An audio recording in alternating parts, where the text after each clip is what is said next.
Hey friends, this is Kim Hamilton Mays. In this video, I am going to share some of the tips that I've had to use to journey through life while loving someone who is an alcoholic. The clinical term is alcohol use disorder. So if you hear me say someone who lives with alcohol use disorder, I am referring to what has been known to me for the majority of my life as the alcoholic who is living with alcoholism. So those terms are interchangeable, but the clinical term is alcohol use disorder, and I do want you to be aware of that. Also, be aware that I realize that some of the tips that I've used may not apply to other people. Circumstances are different, some may be more complicated. So, I do want to be very sensitive to that. I am hoping, though, that I do say something that will be able to help you no matter what your circumstances are. I know firsthand what alcohol can do to a marriage, other relationships, finances, workplace, and health. I am part of a family where our gatherings can very easily transition into a giant AA convention. So please know that I share these tips not with just knowledge, but with experience. The first tip is to know what you are dealing with. I have someone that is close to me who is very frustrated because her loved one is an alcoholic. And while we were discussing the circumstances, I noticed that this person was drinking a cola drink, my favorite. So if you know me, you know what they were drinking. And I happened to ask how often they drink that beverage, and they said they drink it at least once a day, sometimes more than that. And I looked at them and said, imagine what life would be like if someone told you that you could never touch that cola drink again. At that point, the light bulb went off and they started to understand. Here's the deal: when you are drinking alcohol constantly, or eating sugar every day, or consuming caffeine all the time, changes in your body occur.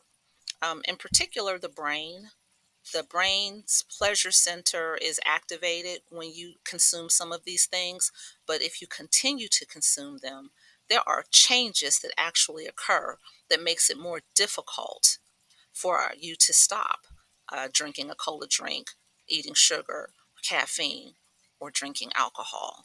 So please understand that it's just not a simple case of, if you loved me, you would quit. I can tell you, after 59 years, that does not work. If it does work, it is because that person simply committed to changing their lives and chasing sobriety. Number two, let me see what I put now because I can keep going. It's not about you. It's about the person who is choosing to consume the alcohol.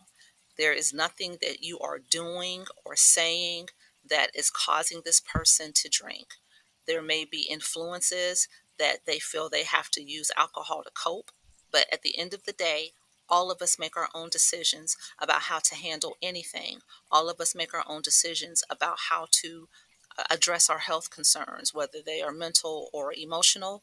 So you did not make a person drink, you did not keep them drinking. So more than likely, you're not going to get them to stop. It is a personal decision and they have to make it. That takes me to respecting that. Respect their right to continue drinking. Respect it.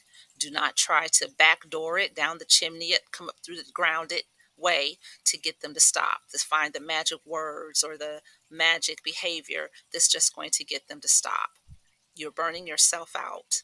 They have to decide that it's worth it to them to quit, which takes me to the next tip: set boundaries.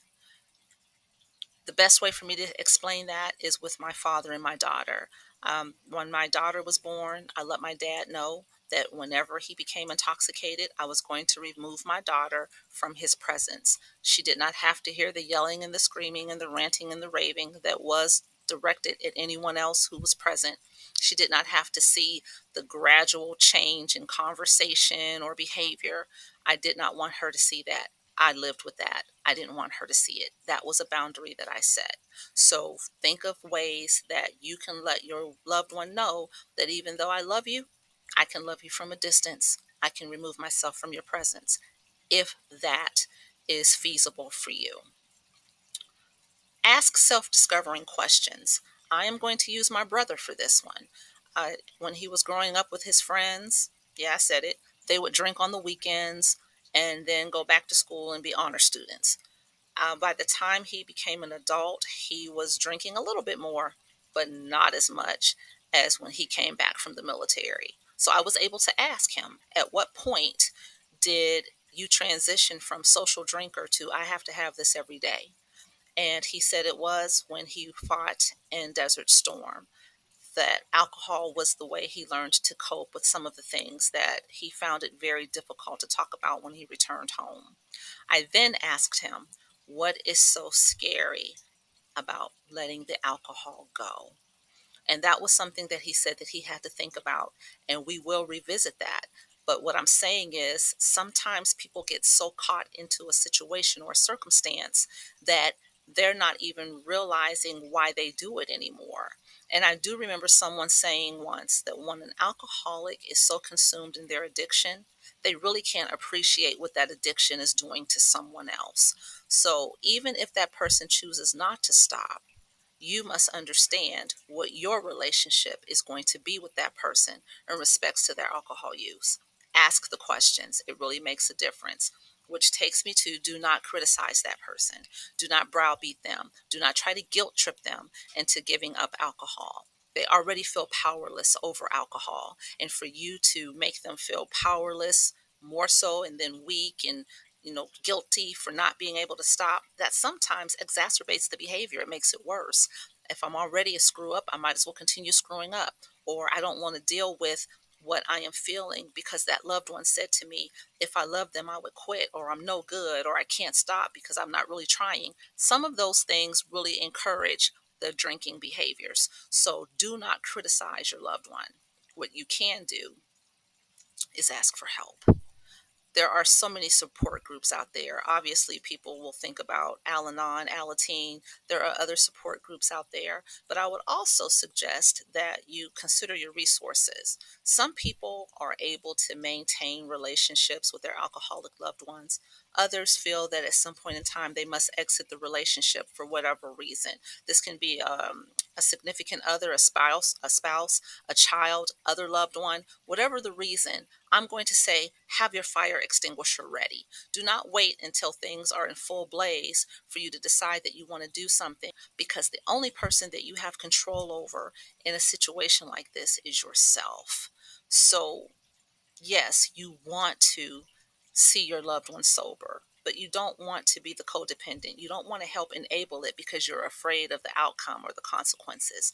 So get a counselor, find a coach, get a support group, anyone who's going to help you, because your journey as the loved one of an alcoholic is different from the journey of the alcoholic themselves. So please be aware of that.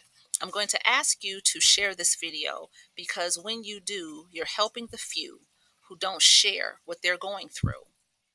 So I know that I just tried to squeeze an ocean into a shot glass, no pun intended, but I hope that I said something to help you. If there is a particular tip that you would want me to elaborate on further, please add it in the comments and I will make a video about it. Until next time, this is Kim Hamilton Mays, and I am out.